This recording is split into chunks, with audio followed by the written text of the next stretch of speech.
All right, Google Classroom tip number 17 is, did you know that every Google Classroom page has a Google Drive created?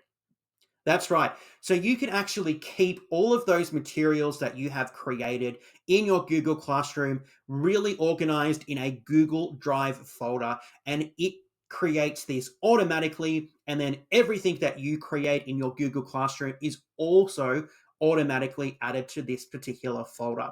So I'm going to head over here and I'm going to head to my Drive. So I'm going to head over to my Evolve EdTech account, and you will see that we have a folder here called Classroom.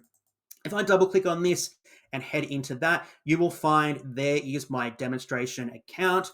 And then anything that you create within your Google Classroom account, you will be able to find just here. So I've got these quizzes, these documents. Obviously, I would hope that you would name these so you knew what they were.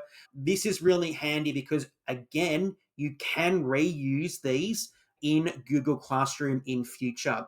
So if I came back to my Google Classroom page, I went to create, I went to assignment, okay, I popped in all my details. I know that I have created the template that I would like my students to use for this particular task. I know that it's in my Drive. I can head over here. I can head to my Drive.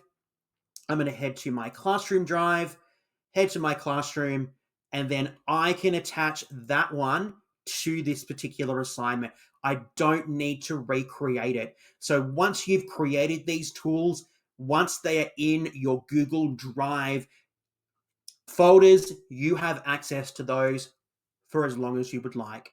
How cool, how amazing. It's going to make your life so much easier because you won't have to reinvent the wheel every single time you would like to create and reuse the same assignment.